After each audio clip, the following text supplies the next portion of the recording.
All right, what is going on, ladies and gentlemen? How is it going? I am no one. And in today's video, I wanted to talk to you guys about the substantial crafting and economy changes that have happened in Phase 3 for Ashes of Creation. But before we get into that, I need to talk to you guys about where I've been. You see, what I've noticed over the last couple of weeks, now that I've been on Discord a little bit more often, is there are some people that are, justifiably, they wonder where I've been. And, instead of reaching out and asking, they've formed their own conclusions. They've written their own fiction stories and whatnot. And I figured I'd clear the air and explain where I've been. And, whether you understand or don't understand, I don't care. This is what happened. So we are going to do that. We are going to provide that explanation, and then we'll dive into the video. So, yeah, in August, where I live, we had a very nasty storm. And that storm blew a tree onto my house, which caused a lot of damage. So much damage that I needed to have my roof completely replaced, a bunch of OSB underneath the shingles replaced. I got quoted for a new deck, and I had so much damage that we then had water leak into 3 different rooms in the house, which means that there's interior damage. And so all this happened way back in August, a while ago now. But I had to work with insurance, which, as you guys know, insurance is one of the easiest things you can go through. And everybody is, when you need X amount of money, they just give it to you right away. They absolutely do not try to haggle you for every single penny so that they can make a profit. That is not something insurance is there for. So yeah, that went perfectly smoothly. Everything was fine there. And then I had to negotiate with different construction companies, trying to figure out the best price, the best quality, relative to the perfect amount of money that I could have asked for these projects to get done. And while all this was happening, I just didn't want to do anything. This was my free time, was to take care of this stuff. And when it finally got taken care of at the end of August, early September, all of the projects that I wanted to get done before it was getting cold, I then had to work on. So September and October, I was working on projects around the house, different DIY projects. I needed to separately re-roof my shed because when we bought the house, it was old and it needed to be repaired. Whatever. Regardless, that happened. And I've been playing a lot. I've put in a lot of hours. I just, I've been soaking in the economy changes because those are basically the only big changes that have happened. Combat has been noticeably worse. We will talk about that in another video. But yeah, that's where I've been. I've been working on those things. And so real life happens sometimes. But now I am back, and we are going to now talk about the economy stuff. So when we look at Phase 3, we can look at it and basically say, you know what? When I first started playing, I was like, well, what's really different, right? They changed the formula on some things, and they incorporated pack running, and nobody runs caravans anymore, and nobody really PvPs anymore, and what are the good changes? And what I will say is, from Phase 2 to Phase 3, the overall crafting and economy changes are a step in the right direction. Now, before we go any further, I know some of you guys are going to furiously type in the comment section below, and you're going to be like, but no one, what about the cheating? What about the exploits? What about, the duping and all these other bugs? Absolutely. That stuff needs to be addressed. Absolutely. But bugs and issues don't really highlight the direction of a game design. And that's what I want to talk about in this video. I want to talk about the overall direction and why I think it's better. And so before we get to where Phase 3 currently is, we should talk about what Phase 2 and what Phase 2.5 was. 2.5 specifically. During that phase, there was the main way to get gear was to grind points of interest. And you saw lots of people doing this. There was caravans running at, Mach speed around the map for gold, and there were multiple accounts farming the same points of interest for the same gear over and over and over again to sell gold on Alpha 2. And it was annoying. I'm not gonna lie, it was really annoying to see the same accounts. And with corruption the way that it is, where you can't really flag up on people if they don't want to fight back, they don't want to fight back. It's just annoying to deal with. It was just a huge freaking hassle, and it wasn't enjoyable. It wasn't enjoyable to see these accounts really succeed. And so people being able to sit in one spot and just grind one mob like that was highly beneficial for gold sellers, which is problematic for the game. Also, the other thing that happened in Phase 2 and Phase 2.5 is as you're playing Ashes of Creation, you level up, there are different tiers of resources. And the resource requirement for gear for level 20 required mostly level 20 mats. Like I remember when I was making my long sight bow, which is the Carfin bow, back in phase 2 that had leeching on it, it called for like braidwood and I think one piece of it was a legendary flower. It was, I forget what it is, but it called for legendary materials. And so it all makes sense, right? And when you saw phase 2 start off, everybody was out after copper. This happened in phase 1 as well. Everybody was farming for copper, so much that copper didn't really, exist in the world because it was automatically getting scooped up for leveling nodes, for making gear and all these other things. And so copper became this really, really valuable commodity. And the issue that we had early on is the copper nodes and the iron nodes were intertwined. And so sometimes when you farmed copper, it would switch over to iron and vice versa. And when you couldn't farm iron because you didn't have the tools for it yet because the world was new, it was a huge pain point because although there was technically copper nodes in the world, it was iron nodes. And so people couldn't farm copper because they had to wait for the reset in order to farm it. And so it just became this huge pain in the ass. And then all of a sudden, once we got up to like level 20, nobody farmed copper anymore. Copper just exists everywhere. And now everybody's after iron, everybody's after rubidium, everybody's after braidwood. Now, in your normal theme park style MMORPG, this is fine. Like this is more than normal. This is what you do. I remember in ESO, this is the way it was. When I got my veteran 10 gear, my veteran 10 gear was obsolete when I moved to veteran 20, veteran 30, and I moved up in the ranks.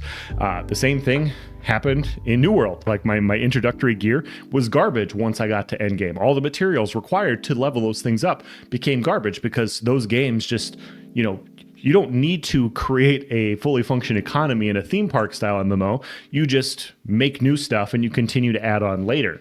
And when stuff gets kind of worn down, you just create another level and you just go, hey, we're going to do another veteran rank.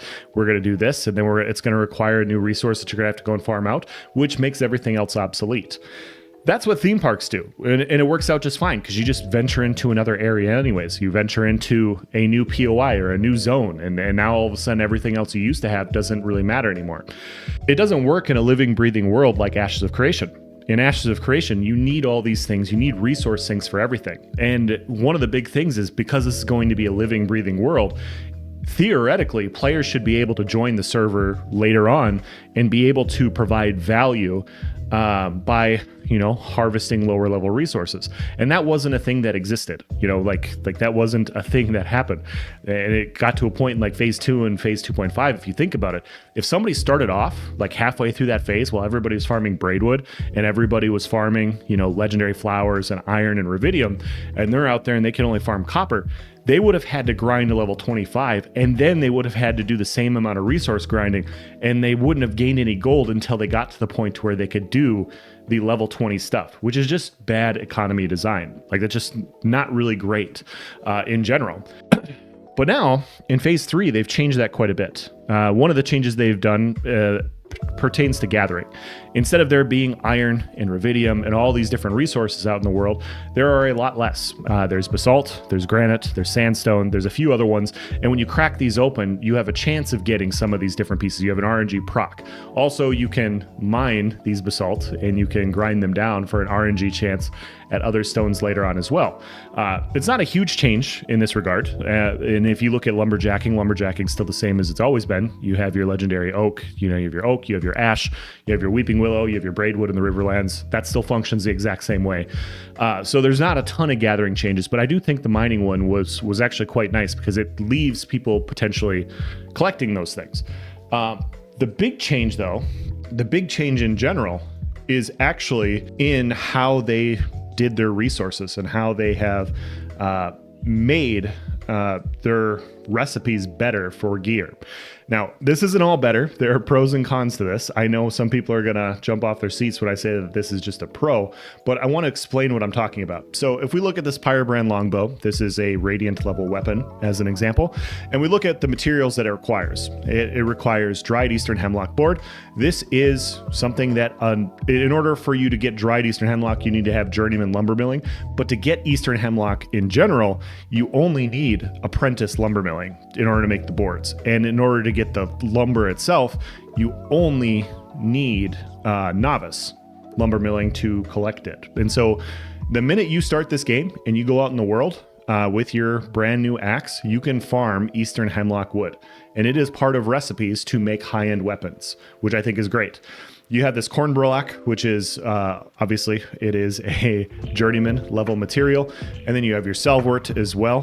Salvort is also, this is apprentice herbalism that you get from the anvils, and then you have edeldam, which is apprentice lumber milling. That's for the boards, and then edeldam itself is also apprentice lumberjacking. So you have different tiers of mats required for different weapons, and this applies to everything. And so the cool part about this, and obviously this is a recipe that I've done to get it to legendary, but the cool part is each of these things holds equal weight. So this Eastern Hemlock carries the same value in this recipe as this corn burlap does, or as this prepared yardage does, which I think is great. I think this is an awesome way to design it, because even now, the reason this is important is if a new player started right now on the server and all they could do was go out and farm copper, and all they could do was farm hemlock and ash and oak and these things, there is value in the traders for these specific pieces. And we can look at anything. We can look at Akadira here. Akadira is the same thing. Zinc is very common. It's one of the introductory ones. Raptor leather is quite a bit higher. Slate's higher. Rubidium's higher. Iron's higher. But you can go out and you can collect zinc. You can go out and you can collect copper. And so players just starting out in the economy right away can go out and farm introductory mats and have value, which is huge. I think that's really important for players, especially in a living, breathing world where players will come and go and accounts will come and go. You don't want them to be time locked behind, like, hey, you have to spend 50 plus hours grinding out your character to end game. And then when you get to end game, you then have to spend, another 50 plus hours leveling these professions. And then when you level these professions, you then have to spend another 20 to 30 hours collecting the mats for the axe to cut down the trees that you want to get. And then at that point, then you start playing the game. That's bad design. It's absolutely just terrible that players would have to spend so much time without being able to participate. Now, that's the good part of this recipe, okay? That's the good part. Here's the bad part, the glaringly obvious bad part for this recipe. These 102 dried boards call for about 606 Eastern Hemlock wood, meaning you have to chop down, if you're getting 5 per tree, on average, you guys can do the math, you have to chop down over 100 freaking trees in order to get enough wood to make one of these. And that's just that common whatever you get. At this point, you have to chop down 100 legendary trees if you want this many legendary boards. That's the pain in the ass. And when you think about it from a realism perspective, you have to chop down, 100 trees, 150 plus, 130 plus trees in order to get to the point to make one bow. Like, are we making this bow by the sliver? Like, is that what we're doing here? Like we're just chopping down these trees and we're literally just turning everything to sawdust until we find that perfect fucking sliver on each individual tree, and you're like, hey, we're gonna super glue that to the bow, we're gonna super glue that piece to the bow. It's nuts, man. Like, this is just so many freaking mats, and it's insane. I like the direction of separating the amount of resources, but the sheer amount of resources required for one weapon is wild. Now, I think the middle ground approach for it is, if you want to make, this Pyrebrand longbow and you want to make it in common, right? I think the best way to approach it is the benchmark to get in at a lower level really isn't that hard, but this cost amount here can come down. It can come down substantially. And it's like this for everything. Like, if you look at every single recipe that exists, they're all just this insane amount of resources right now. And so I would like to see this toned back quite a bit. Like, I understand grinding and working for different things. I understand that, but the way the current Alpha 2 is, level 25 is only the halfway point, and the amount of time you need to grind to get level 25 gear, like a decent, just rare, it's very cost intensive. It's very much so. And so I'd like to see this toned back just a little bit. If you want to say it's 2 corn black fur, all this is fine, but the common stuff, we could reduce it by half, and I think people would be happy. I don't think it's that big of a deal personally. But yeah, that's the biggest issue with this, and this applies to everything. This applies to all the different gear.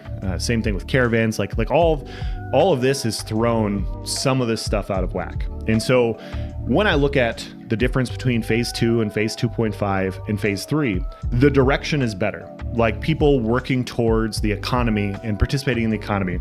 More people can participate now. More people will be able to get materials now. More people, the gold can spread more evenly among players that are participating in collecting these resources.